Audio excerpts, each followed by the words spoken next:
Bienvenidos a un nuevo vídeo de la saga de comandos. Esta vez el vídeo va a estar un poquito más enfocado a la parte de Education, aunque bueno, los comandos también funcionan en Java, pero sabéis que se escriben un poquito diferente.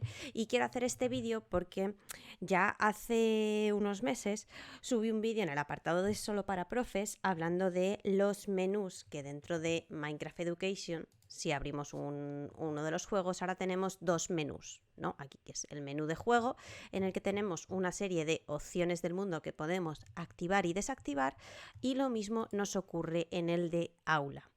En el fondo, estas opciones son lo que podríamos encontrar si utilizásemos y llamásemos aquí al comando GameRule, que es de lo que vamos a hablar en este vídeo.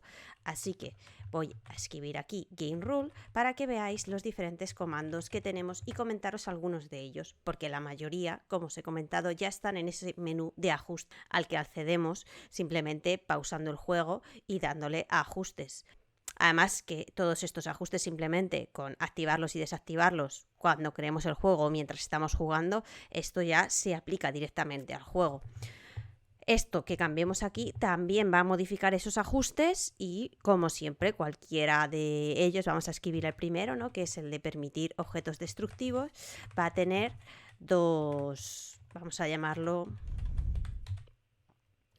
va a tener dos opciones, o está activado, es decir, o su valor es true, o está desactivado y su valor es false, ¿vale? De esta manera no se permitiría utilizar objetos destructivos en el juego. Si yo lanzo este comando y ahora pauso el juego y me vengo aquí a los ajustes, en el juego, el icono que nos dice que se permiten objetos destructivos ahora está desactivado, ¿vale? Podríamos venirnos aquí y hacerlo, pero hay algunos de estos comandos dentro del GameRule que no se pueden desactivar desde este menú de ajustes.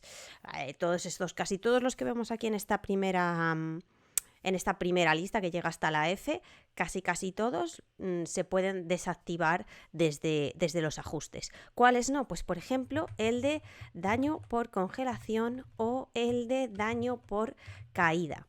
Dentro de los ajustes sí que tenemos la opción aquí de desactivar el daño que sufre el jugador. Pero esto desactiva todo el daño por caída, el daño por fuego, el daño por congelamiento, y si a lo mejor queremos mantener alguno de ellos, pues tendríamos que hacerlo utilizando el comando GameRule y activando o desactivando esa opción que queremos que esté activa o desactivada. Siguiendo un poco con ellas, la función de function también está oculta, ¿vale? Los tendríamos que venir aquí para activarla o desactivarla. Las funciones no es algo que de manera natural utilicemos ni en Java ni en Bedrock, entonces mi consejo es nunca tocar este valor, pero que sepáis que se utiliza para eso. Otra opción muy interesante es la de Global Mute. La opción de Global Mute permite, lo que hace es que bloquea, no se escuchan sonidos ni se puede usar el chat para hablar, ¿no? Es como su nombre indica, ¿no? Es un muteo completo, que esto lo podemos utilizar si, por ejemplo, queremos que hay alguien que nos está molestando o lo queremos desconectar. También podemos controlar la máxima longitud de comandos o de cadenas de comandos que podemos utilizar con el comando max command chain length. Esto nos permite, aquí ya no solo va a ser true o false, sino que aquí le tenemos que dar un número, le tenemos que decir que quiero que la longitud máxima sea de 10, y eso nos permite hacer 10 bloques de comando consecutivos, para que nos entendamos.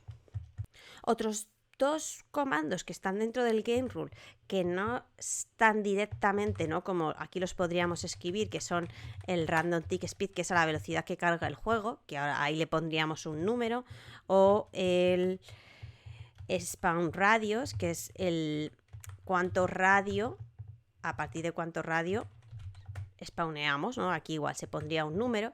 Estos que son de número sí los tenemos en estos ajustes y son estas casillas. El radio de regeneración, pues le puedo poner 2, le puedo poner 10, le puedo poner 20. Esto se usa sobre todo cuando estamos jugando pues un captura a la bandera, ¿no? Que no queremos que salgan siempre en el mismo punto, sino algo más dispersos los jugadores. Y esta es la velocidad de marca, que por defecto siempre está en 1, y mi consejo es que siempre lo dejéis en 1. Otros de los comandos GameRule que también conviene conocer, y para mí son algunos de los más útiles y que no se pueden acceder desde el menú de ajustes, es el comando de los mensajes de muerte, el Show Death Message. Cuando morimos en Minecraft, por defecto siempre nos sale la línea del chat que fulanito ha muerto porque se ha caído, porque le ha matado un zombie. Si no queremos que estos mensajes aparezcan, porque a lo mejor estamos haciendo una aventura y no queremos que los alumnos sepan qué está pasando entre ellos, podemos desactivar esta opción escribiendo false, y de esta manera los alumnos no van a ver qué está pasando con los demás en modo multijugador. Es una manera también, yo creo, de evitar conductas inapropiadas dentro del juego. Y siguiendo con estos comandos que creo que son bastante útiles a la hora de manejar las normas del juego, tenemos el del Respawn Blocks Explode. Este por defecto está siempre desactivado, pero os lo cuento por si algún gracioso lo activa, ¿no? Que esto lo que hace es que los bloques donde los jugadores aparecen luego explotan.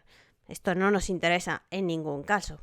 Y como ya sabéis, que os lo dejo por arriba, dentro de estos comandos están los dos comandos que podemos utilizar para ocultar todos esos mensajes del chat que estáis viendo ahora mismo aquí en la pantalla sobre lo que se está haciendo con los comandos y los bloques de comando, que sé que os está siendo útil porque muchos lo estáis visitando. Y abajo en la descripción del vídeo os dejo también el link a todos los comandos de Minecraft Education y la explicación de todos estos si os vais dentro del índice al comando GameRule. Espero que os haya servido el vídeo y nos vemos en el próximo.